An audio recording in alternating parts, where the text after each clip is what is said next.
이번 시간은 황운길 조사님의 도덕경 제11장을 시작하겠습니다.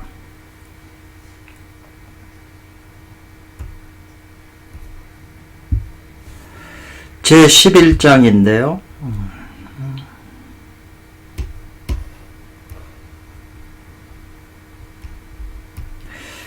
10장에서 11장으로 넘어왔는데요. 10장에서 11장으로 넘어온 이유에 대해서 벽규자 선생은 이렇게 표현을 하셨네요. 그 10장에서 나오는 용어가 이 전기치유, 오로지 기를 부드럽게 해서 갓난아이와 같아질 수가 있겠는가 하는 그 문장을 지금 여기다 갖다 놨네요. 전기치유하여 고르게 화하는 것이 있어서 이 말이죠. 좋아함이 있어서 고르게 함이 있다 이 말이죠. 화함이 있어서 전기치유하는 화함이 있어서 사물이 돌아갔다는 거죠. 근원으로 전기치유함으로써 그 화를 함으로써 사물이 근본으로 돌아갔다. 이 말은 지금 전기치유하는 그걸 통해서 동맥으로 해서 뉘안으로 올라가서 다시 내려와서 중궁으로 본래 자리로 돌아간 그걸 표현하는 것 같네요. 그래서 그것이 무엇과 같으냐면 폭지 축각 이렇게 표현했네요. 이 바퀴살 요거는 이제 바퀴살이네요. 옛날 이 바퀴가 두 개가 있는데 이 통하고 해서 이 바퀴살이 이렇게 해서 그 바퀴를 만들었잖아요. 그래 이쪽에도 만들어서 이 축을 갖다 꽂았잖아요. 그래서 이제 바퀴가 굴러가는 거죠. 그래서 요 바퀴 요 살들이 그 바퀴통 바퀴통 빈대에다가 그 모여드는 거 이제 그걸 표현했네요. 그거와 같다. 고로 다음에는 30개의 폭이라고 하는 바퀴살 폭이 30개나 되는 이 바퀴살이 이 한 바퀴통에 다 하나로 모여 있다고 하는 그런 문장으로 이제 시작한다는 거죠. 이해하셨는지 그러네요. 그래서 제11장에 그 손장로는 제목을 붙이기를 유일이 무이용 그랬네요. 여기 유지이일이 무지이용 요 낱말을 이 11장에 제목으로 붙였어요.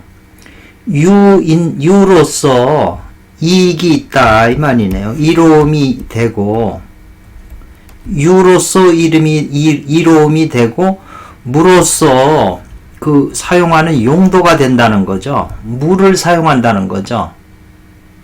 이렇게 제목을 붙인 건데 주석을 붙이기를 하수하는 데는 공부를 시작해서 처음 손을 댈 때는 본원을 찾아서 구해야 된다. 이렇게 설명을 했네요. 본원을 찾을 심자 구할 수자 이 말이죠. 본원. 그래서 그 허무한 묘규 지금 이 바퀴살 통이 중앙에가 요 바퀴살이 전부 모여 있잖아요. 바퀴통이 요 빈 자리로.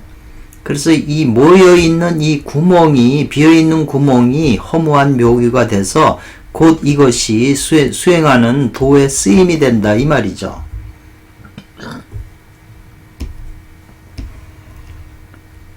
그래서 이 원문을 해석한 걸 제가 2개를 올려봤는데 인터넷 들어가면은 이제 구글이나 네이버에 도덕경 제11장 치면 다 번역이 돼서 다 나와 있어요. 저마다 번역이 다르지만 이 먼저 거는 교수가 한 거고 요건 딴 사이트에서 제가 한번 찾아본 건데 30개의 바퀴살이 요거는 30개의 바퀴살 폭이잖아요. 공 하나의 바퀴통으로 모여 있으되 그랬네요. 하나의 바퀴통으로 공한다, 함께 한다는 뜻이잖아요. 모여 있으되 당기 무 그 중심에 빈 구멍이 있음으로써 수레로 쓰여진다. 이렇게 이제 풀어 썼네요. 여기는 그 빈자리에 해당하는 것이 곧 수레에 이용하는 것이 된다. 수레에 용이 된다. 이 말이죠. 요거, 식은 요거는 찰흙식자네요.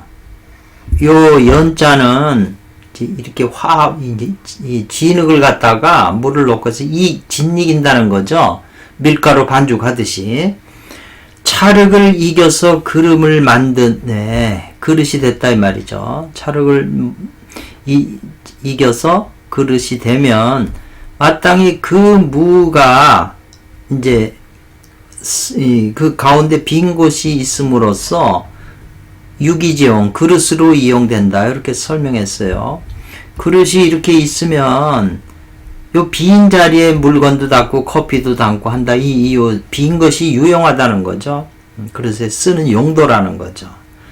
또 창문을 뚫을 착이잖아요. 문과 창을 뚫어서 창문을 내어 집을 짓는데, 그래서 창문을 내서 집이 되는데, 그 속에 빈 공간이 있음으로써 그 집의 용도가 된다는 거죠. 빈 공간이 있어야 사람이 거주를 하니까.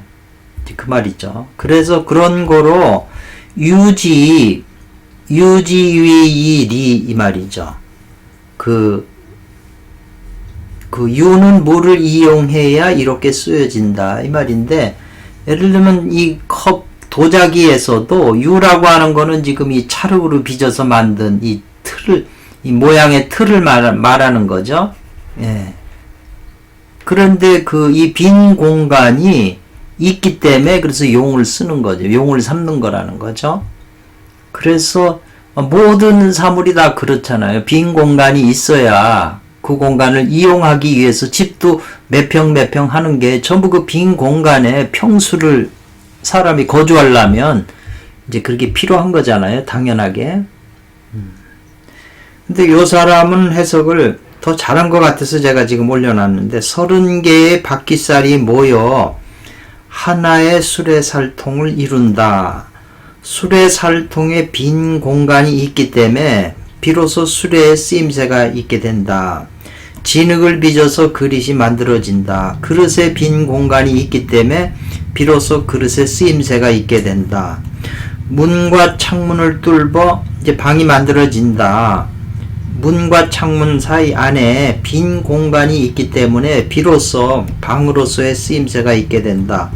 그러므로 유는 사람에게 이익을 주고 무는 공간은 쓰임새가 있게 된다. 이렇게 표현을 했어요.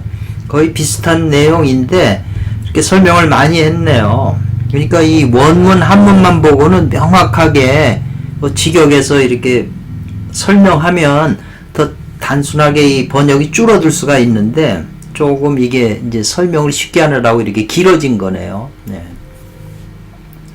대략 이제 이 내용은 유와 무에 대해서 지금 설명한 거예요. 그 도덕경은 유와 무를 아주 중요한 그 내용의 핵심적인 요소로 설명하는데, 지금 여기 제 11장에서 지금 그걸 설명하고 있네요. 황홍길 선생님은 이 구절에 대해서 어떻게 이제 이해하고 주석을 붙였는지 저희가 이제 한번 살펴보겠습니다.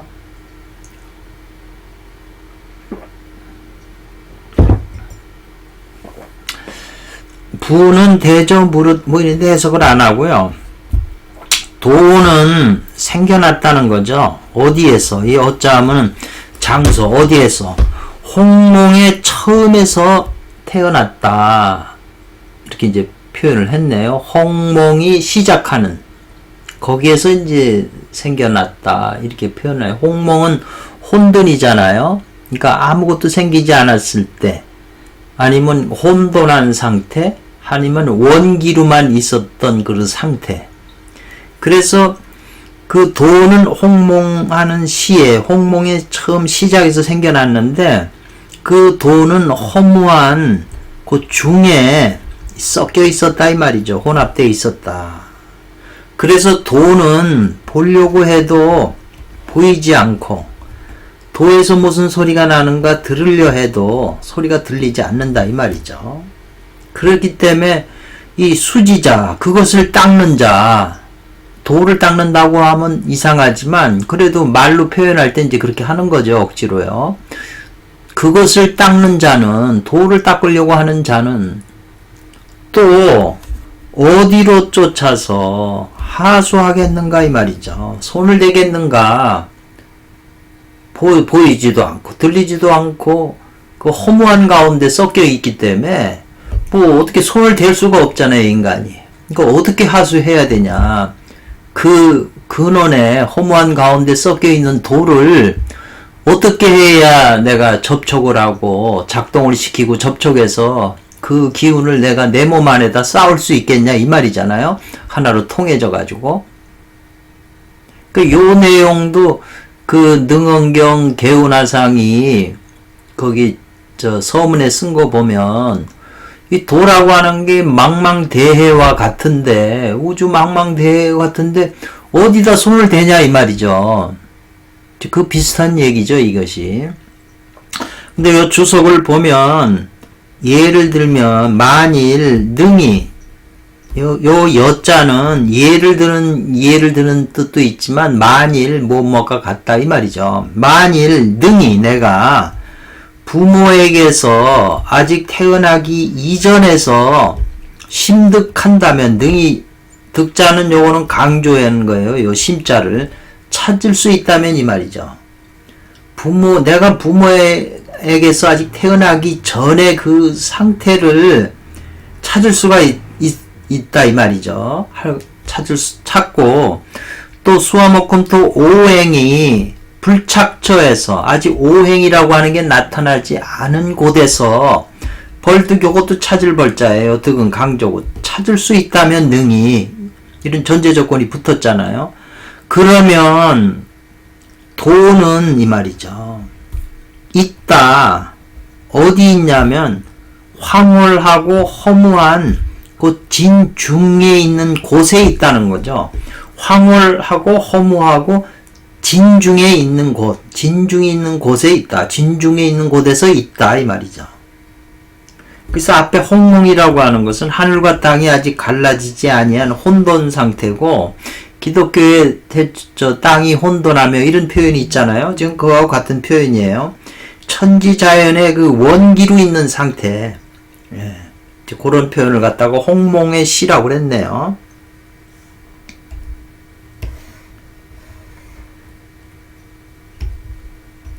그런 상태에 있는데 성인께서는 이 말이죠.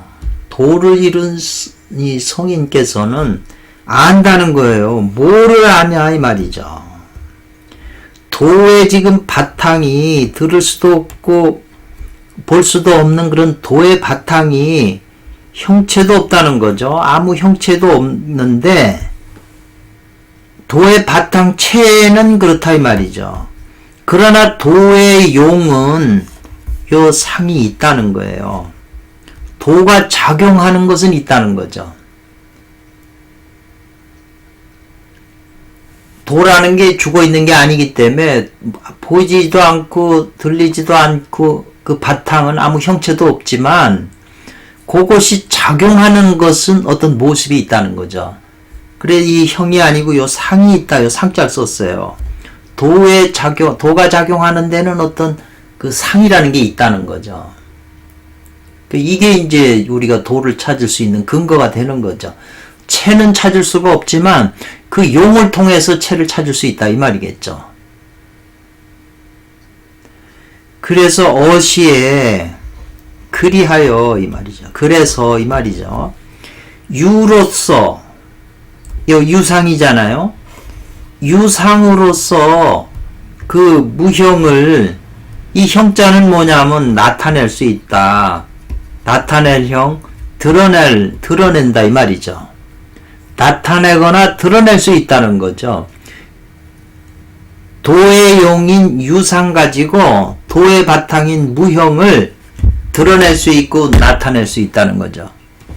요게 이제 전혀 딴 그런 그 종교나 이런 사상에서는 거의 없는 내용인데 이 선도에서는 이제 이거를 드러내는 거죠. 찾을 수 있다고. 그러니까 서양의 철학을 다 요새 저도 많이 듣는데 유튜브를 통해서 이런 내용이 거의 없어요. 그 근원에 대해서 말은 하고 하지만 그것을 어떻게 우리가 접촉하느냐, 감지하냐, 우리 몸에 쌓느냐, 충만하게 받느냐 이런 내용은 전혀 없어요. 서양 철학은. 그게 이제 아주 제가 들어본 중에 확실한 사실이더라고요. 그러니까 그 내용에 대해서는 참 그 깊이 있게 설명은 다 잘하지만 실제적으로 우리 사람이 접촉하는 데는 이 서양 철학은 거기에 대해서는 별로 얘기해 줄 수 있는 게 없다는 거. 이제 그걸 느꼈어요. 그래서 요 유로서 무를 드러낸다 이 말이잖아요. 이 무가 도인데 이 유형, 유상으로서 그 무형을 드러낼 수 있다 이 말이죠. 또 실한 것으로서 이 말이죠. 허한 것을 나타낼 수 있다. 아까 제가 말씀드렸잖아요. 이 도자기인데 도자기의 진흙으로 이어서 만든 이 도자기는 이건 실한 거잖아요. 실한 건데 요 속에 있는 이거는 허한 거거든요. 비어 있기 때문에. 그러니까 허한 거가 지금 문제가 되잖아요. 필요한 것은 허한 거죠. 근데 사람들은 그릇도 밥그릇도 사실 그 밥그릇이 다 이렇게 그냥 다 실해버리면 밥을 어떻게 담아요? 못 담죠. 쓸모가 없는 거죠.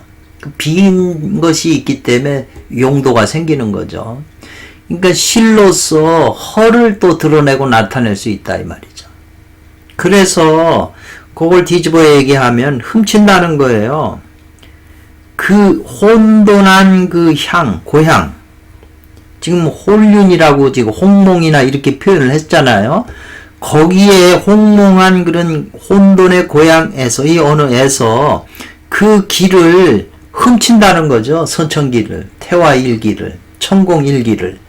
근원의 생명에너지를 훔칠 수 있다는 거죠. 길을 훔치고 그랬네요.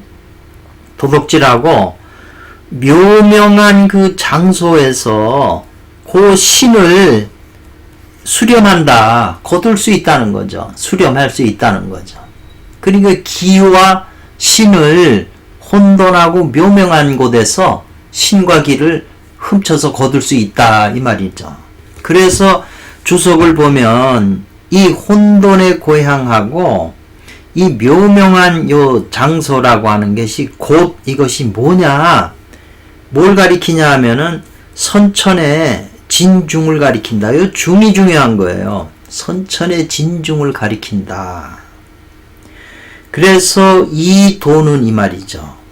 혼돈하고 묘명한 가운데에서 훔치는 것이다. 이 도는. 그래서 앞에 도에 대해서 볼 수도 없고 들을 수도 없다 이 말이죠. 그리고 우리가 손 댈 수가 없는데 성인들은 이걸 안다는 거죠. 그 도를 체득하는 걸 안다는 거죠. 그 도의 근원이 뭐냐? 신과 기가 있는 곳이다 이 말이죠. 그래서 이로써 진일의 대도를 이루어, 이 진일이라는 말이 많이 나와요. 그러니까 이 대표적으로 나오는 것이 그 승조 스님의 보장론에 이 진일이라고 하는, 보장론이라고 하는 그 논문이 있잖아요. 글이.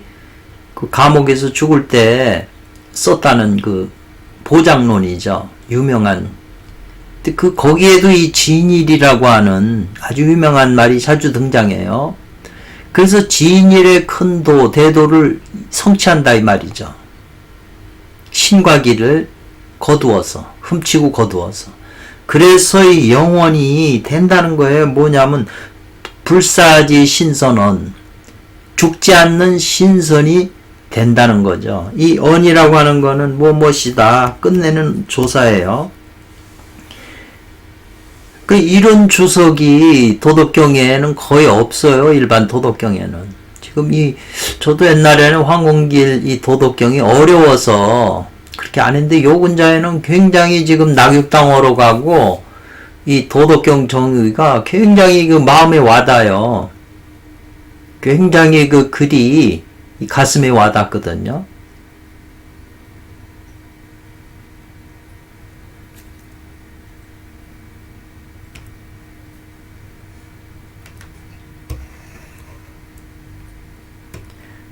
그렇다면 아까 설명했을 때 실한 것으로서 허한 것을 나타낸다. 또 유한 것으로서 무인 것을 드러낸다. 이렇게 표현을 했잖아요. 유와 무, 실과 허 그랬잖아요. 요걸 이제 실하고 허, 유하고 무잖아요. 이렇게 두 개의 비유를 썼는데 실하다는 거나 유하다는 거는 같은 뜻이잖아요. 진흙이나 이건 실한 거고 또 있는 거잖아요. 우리 육안으로 보이는 거잖아요. 그릇으로서 체가 되죠. 그러나 그 안에 있는 용도인 비인 것은 허공이 비어있고 없는 거잖아요. 그 공간은. 그래서 실하면서 이른바 실하면서 요 이자라고 하는 것은 앞에 말과 뒤에 말을 이어주는 거예요. 말 이어줄 이자예요. 이게 실하면서 유한 것은 자는 것이죠. 어떤 것이냐 이 말이죠. 실하면서 유한 것은 어떤 것이냐. 그것은 바로 진음과 진양이다 이 말이죠. 진짜 음과 진짜 양, 진음과 진양을 실하면서 유로 보는 거예요. 그러면서 진음과 진양은 동류라고 하는 거예요. 같은 부류다 이 말이죠. 동류라고 하는 말이 이제 그 참동계에서 나오는 용어인데 동류가 되어야만 된다. 동류가 아니면 수행이 잘 안 된다 이 말이거든요. 꼭 동류라야만 된다 이런 그 단서가 붙어요. 참동계나 오진편에서 중요한 내용이죠. 진음과 진양은 동류가 돼요. 예를 들면 태양과 월은 달은 짝이 돼요. 남자와 여자도 짝이 돼요. 남자와 원숭이 그럼 짝이 아닌 거죠. 그래서 같은 유이면서 진음과 진양은 정이 있는 물건이다 이렇게 표현을 했어요. 정이 있는 물건이다. 동류이면서 유정지물이다. 이게 굉장히 중요한 말이에요. 유정. 정이 있잖아요. 남자와 여자가 이 정이 있어서 서로 끌리잖아요. 그 동류유정지물이다 이 말이죠. 진음과 진양이라는 게. 그러니까 그 근원적인 진음과 진양의 두 에너지가 남자 여자가 가지고 있기 때문에 남자 여자가 서로 끌리고 정이 있게 되는 거다 이 말이죠. 애정이 있게 되는 거죠.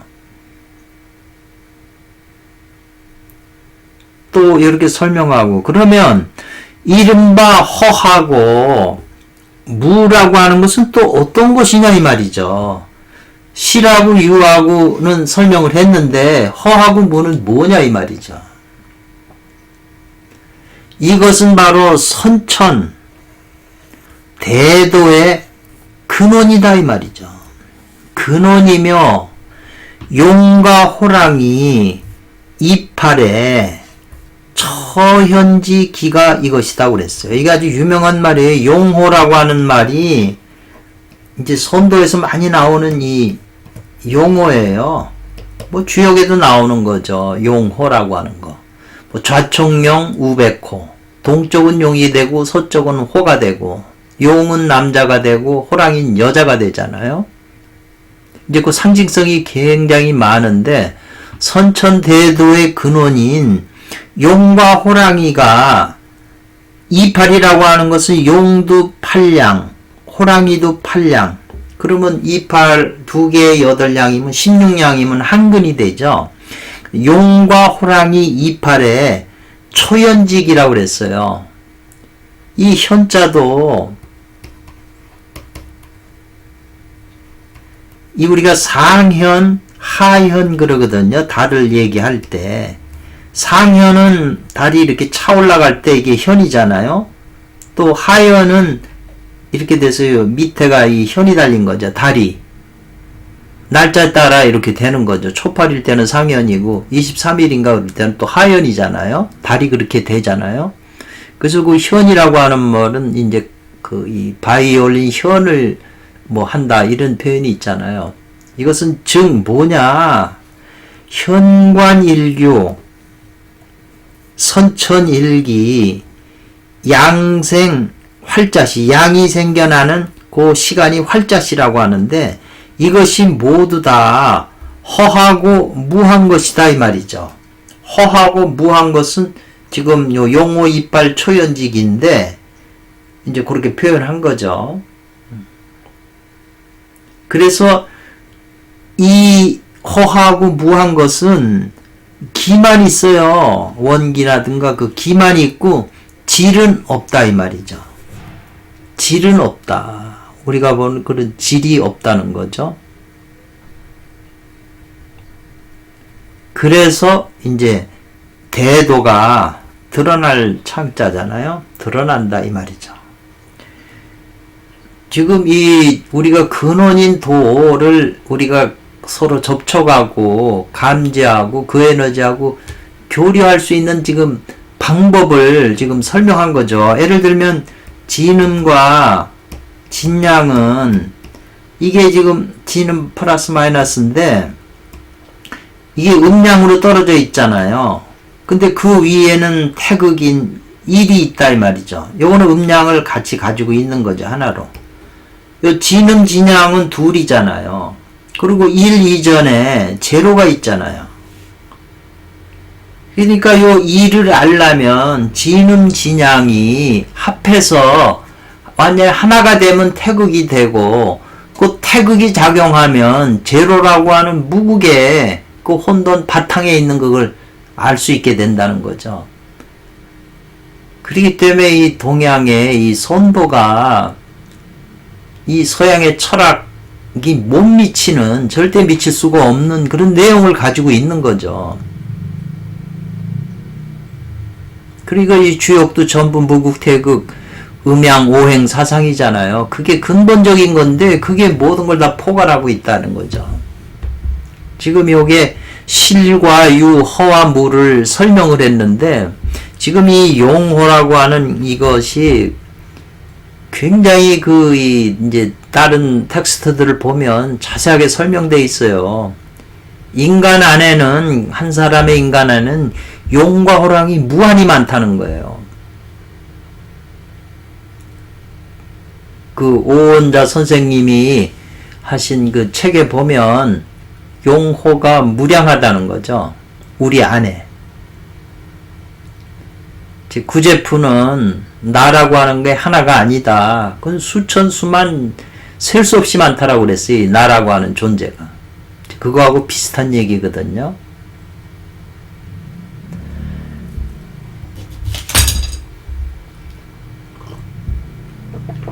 우리는 평범하게 집에 보면 건물도 다 그 안에 들어가면 사무실 빈 공간을 쓰는 거잖아요. 그 겉은 전부 콘크리트 그 무슨 철근으로 다 했다. 그건 유지요, 보이는 게. 그렇지만 우리가 그게 유가 있어야 그 안에 공간이 마련되잖아요. 중요한 것은 그 용도는 공간에 있다는 거죠. 공간이 없으면 그 만들어 놔봐야 아무 소용이 없는 거죠. 그런데 당연한 사물의 그 진상이 다 그런데 그 단순한 논리를 가지고 대도를 체득할 수 있는 지금 논리로 설명하고 있는 거거든요. 아주 단순하고 간단한 사실이 바로 대도를 체득할 수 있는 그런 원리와 이제 방법이 나오는 거죠. 고로 말하기를 이 말이죠. 진음과 진양이 합해서 하나가 되면 선천의 기가 현 나타난다 이 말이죠. 선천의 기는 바로 도거든요. 도가 나타난다는 거죠. 근데 진음과 진양이 나누어지면 그때는 후천의 그릇이 이루어진다 그랬어요. 후천의 그릇이 이루어진다. 그러니까 지금 우리는 상대적인 세계에 살면서 다 음과 양이 나눠져 있잖아요. 남자고 여자고 다 나눠져 살잖아요. 몸뚱아리가 각각 따르게. 그렇게 되면은 그냥 그릇이 되는 거죠. 그거는 후천의 그릇이 되는 거죠. 그렇기 때문에 이 그릇이라고 하는 건 아까 말한 대로 진흙을 이겨서 이 그릇을 만들었잖아요. 이게. 이 그릇을 통해서 공간을 찾을 수 있다는 거죠. 그 허공을, 그 빈 물을 찾을 수 있다는 거죠. 그래서 수련이라고 하는 거, 우리가 지금 수련한다는 것은 불에 지나지 않는다 이 말이죠. 벗어나지 않는다. 뭐를요? 먼저 그 그릇을, 껍데기 그릇을 찾는데 지나지 않는다 이 말이죠. 그것은 바로 뭐냐 하면은 실하면서 유한 것을 찾는데 지나지 않는다 이 말이죠. 그래서 그 그릇의 거짓을 알면 이 말이죠. 그 그릇이 실체는 아니잖아요. 그 비어있는 무가 중요한 거죠. 그 기가 거짓임을 알고 이 말이죠. 진짜를 찾아야 된다는 거죠. 거짓임을 알고 그 용을 할 수 있는, 용하는 진을 찾는 것이 옳다 이 말이죠. 그 이용해야 될 진을, 그게 이제 뭐냐 하면은 지금 용호 이팔 초연지기에 해당하겠네요. 그래서 이른바 그 그릇인 후천으로 말미암아 선천을 심득여 득은 강조해요. 찾는 것이다 이 말이죠. 선천이라고 하는 것은 반드시 이것이 참된 허무다 이 말이죠. 허무한 가운데 섞여 있다 말이죠. 도가 앞에서 설명했듯이. 그러면 도가 그 진짜 허무 속에 그 가운데 존재한다 이 말이죠. 얼마나 말이 분명해요. 그래서 주역에 말하기를 계사전에 형이 상자를 그걸 도라고 하고 형이 하자 그것을 그릇이라고 한다 이 말이죠. 그렇기 때문에 바로 그릇이 아니면 이 말이죠. 없다는 거예요. 이 도를 이건 본다는 게 아니고 나타난다. 나타날 수가 없다는 거죠. 그릇이 아니면. 이 진흙으로 만든 이 진흙이 없으면 그 안에 공간 허무한 곳이 나타날 수가 없다는 거죠. 그러니까 형이 하자를 통해서 지금 형이 상을 찾는 거죠. 그릇이 아니면 도가 나타날 수가 없고 또한 도가 아니면 그릇에 실을 수가 없다는 거죠.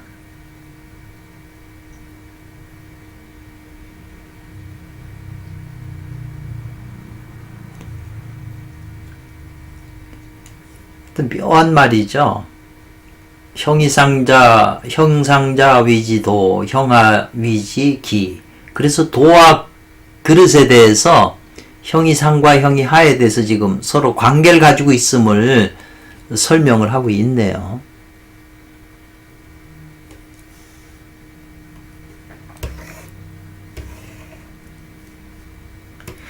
도자님의 이 본문이 간단한 것 같은데 굉장히 깊은 뜻을 가지고 있는 거죠. 그래서 지금 이 제 11장도 바퀴살 가지고 이렇게 수레 바퀴를 설명을 했지만 많은 도덕경의 그 주석을 보면 이 문장이 굉장히 중요한 것으로 대두돼요. 그런데 이제 황원길 선생님이 더 위대한 점이 요런 간단한 문장을 가지고 우리가 수행해야 될, 우리가 근원을 알 수 있는 그런 논리로 이제 바꿔서 우리한테 이해시켜 주면서 이 원리를 가지고 우리가 근원에 도달할 수 있다 이 말이죠. 태상 노자께서는 차 빌릴 차째예요. 차용한다 이 말이죠. 비유를 빌렸다는 거죠. 무슨 이 수레라고 하는 비유를 빌려서 말하기를 수레는 마차죠. 옛날에 수레에는 유폭이에요. 바퀴살이 있다 이 말이죠. 바퀴살이 있고 바퀴통이 있다는 거죠. 그래서 옛날 이 바퀴는, 그 수레 바퀴는 이 바퀴통이 있고 이렇게 버티는 거죠. 이게 뭐 자전거에도 보면은 전부 이렇게 이런 구조로 되어 있잖아요. 자전거 그 바퀴도. 그래서 수레 바퀴살이 있고 바퀴통이 있다 이 말이죠. 그런데 바퀴살은 모두 30개로 되어 있다. 30개가 바퀴살이 여기 되어 있다는 거죠. 그래서 그 30개 바퀴살을 뭐로 상징했냐면 1월의 운행을 상징했다는 거죠. 한 달 30일이니까 1월이 운행하는 걸 상징했다 이 말이죠. 그리고 이 바퀴통에는 이 말이죠. 바퀴통은 정중에 이 거했다 이 말이죠. 바퀴살이 바퀴통 가운데로 다 몰려 있는 거죠. 끼어져서. 그래서 그 중축이 관통되고 있다, 다 꿰뚫고 있다 이 말이겠네요. 중축, 많은 그 축이 거기 관통이 돼 있다. 축에 관통이 돼 있다. 그래서 그 바퀴통의 그 빈 것은 그 안이 비어 있다. 바퀴통 안에 그 안은 비어 있다는 거죠. 그리고 바퀴살은 그 바퀴통 밖에 다 모여 있다는 거죠. 모일 이제 구자네, 주자네요. 그런 까닭에 운전, 바퀴통이 바퀴살을 해가지고 여기가 이제 돌아간다는 거죠. 바퀴가 운전하는데 어려움이 없는 것이다 이 말이죠. 바퀴살이 굴러가는데 어려움이 없는 것이다.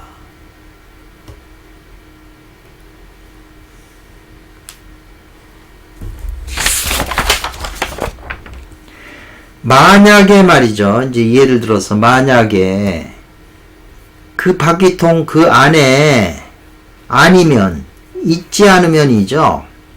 공급처가 있지 않으면 이 말이에요. 공급이라고 하는 건 빈틈. 바퀴통 안이 비어 있지 않으면 이 말이죠. 비어 있지 않으면 사람을 어떻게 실을 수 있으며 물건들을 어떻게 그 싸울 수 있겠냐 이 말이죠. 바퀴통이 굴러가지 않는데 사람을 어떻게 실어요? 날라줄 수가 있어요. 또 그 물건들을 어떻게 운반해 줄 수 있냐고요.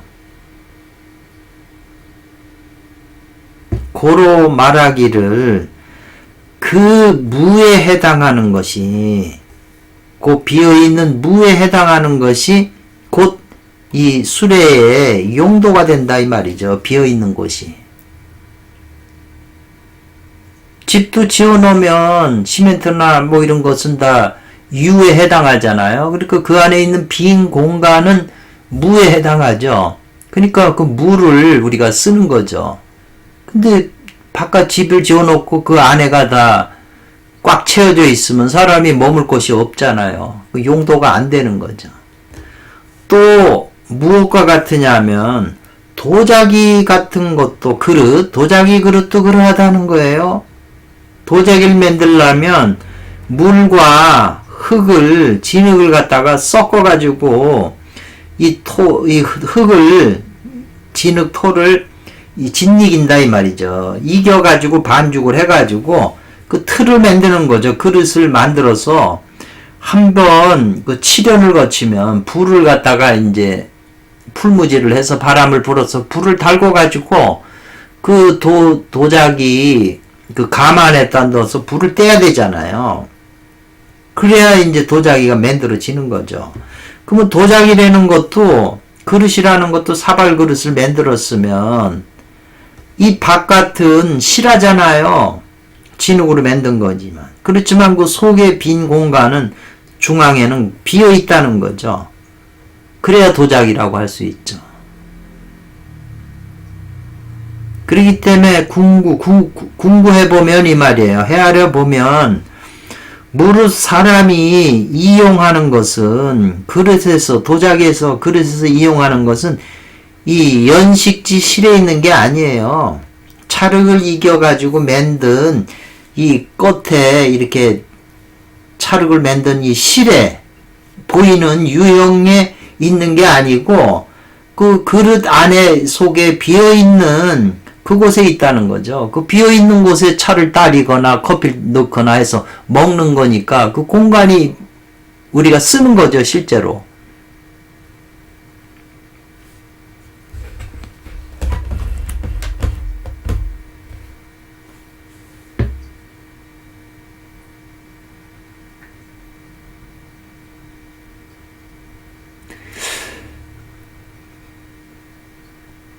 또 예를 들면 그랬네요. 도간이라고 하는 건데 도자기의 굳세다. 예를 들면 요거는 뭐냐면 이 도자기인데요. 도자기인데 예를 들면 우리가 도자기로 해서 큰 항아리를 만들었다 이 말이죠. 항아리를 만들었는데 그거를 운반하는 그 종복자거든요. 하인이 이 말이죠. 하인이 이 항아리 속에 그 사이에 비어서 이 속이 비어가지고 아무 물건이 없지 않다면 이 말이죠. 속이 비어있지 않다면 그 항아리에 어떻게 능히 이걸 운반해갖고 자유하겠냐, 마음대로 이게 움직여가지고 옮길 수 있겠냐 이 말이에요. 이 속이 비어있지 않으면. 당연한 말이죠.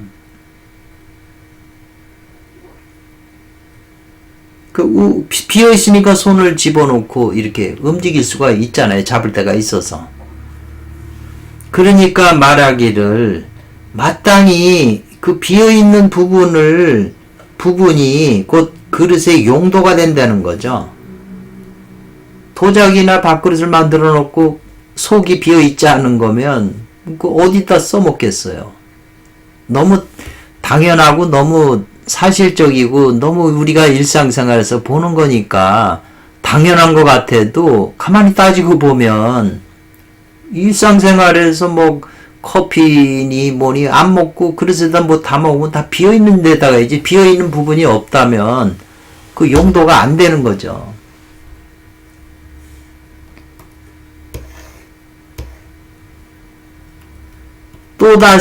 다시 한번 의해보자. 의라고 하는 건 빗댄다. 비교해서 한번 생각해보자 말이죠. 또, 모든 축실, 집이잖아요. 집을 지을 축이에요. 건축할 때. 집을 짓는다 이 말이죠. 그 집을 겉을 다 만들어 놓으면 반드시 뚫을 차게 해요.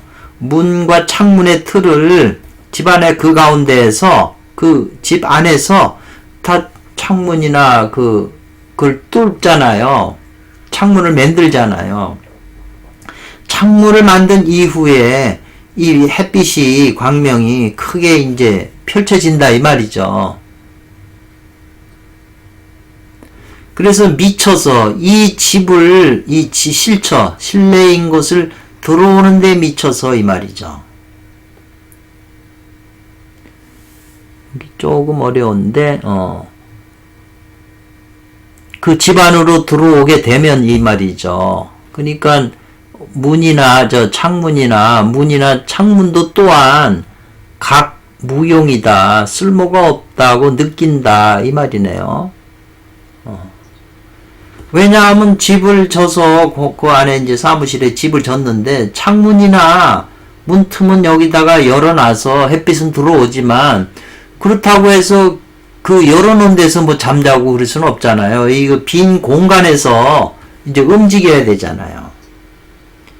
그래서 호창 문이나 창문도 또한 무용, 뭐 크게 쓸 용도가 없다고 느끼지만 힘써야 된다는 것은 공한지간에 이 말이죠. 공한지간이라고 하는 건 이 집안에 있는 빈 공간이잖아요.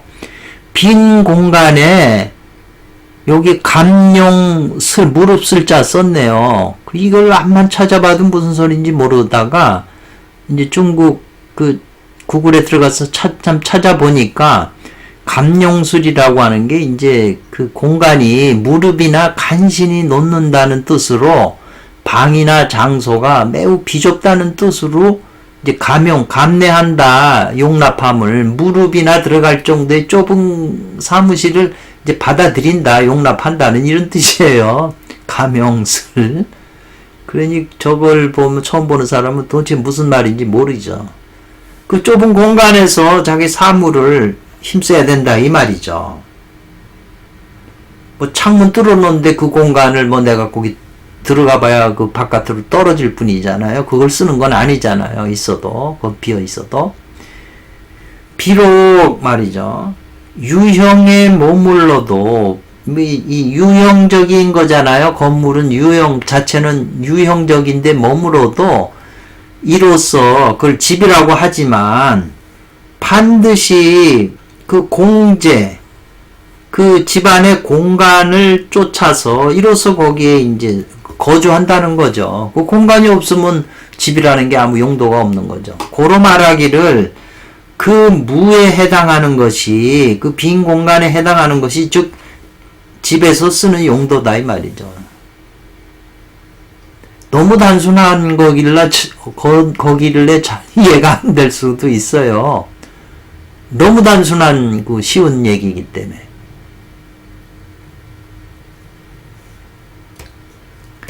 그래서 11장에서는 종차 이 세 가지의 관점에 따르면 그랬잖아요.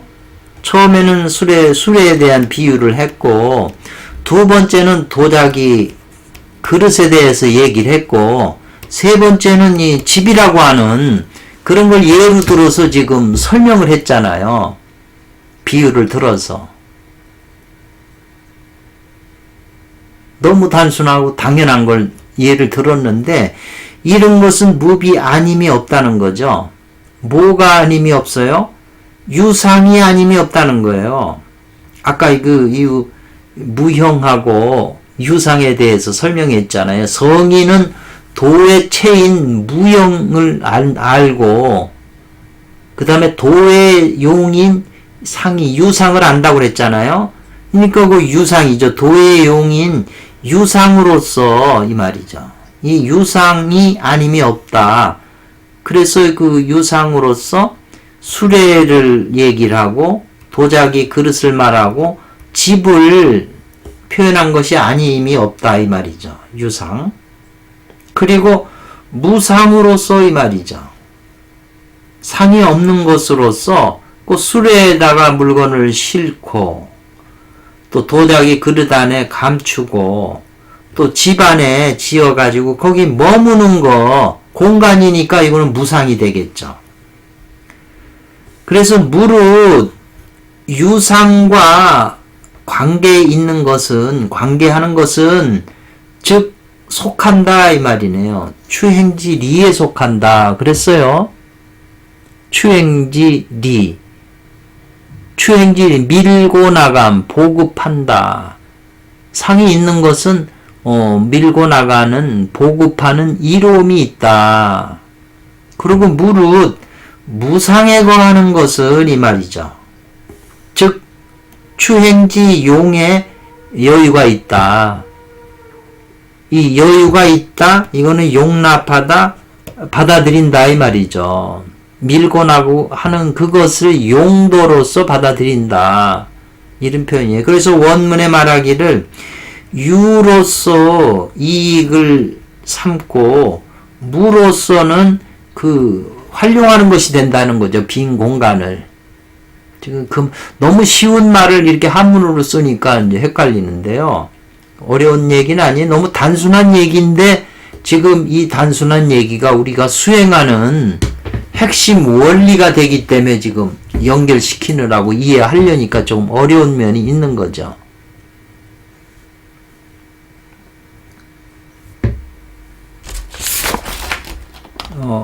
이번 시간은 여기까지 하고 남은 것은 다음 시간에 하겠습니다. 감사합니다.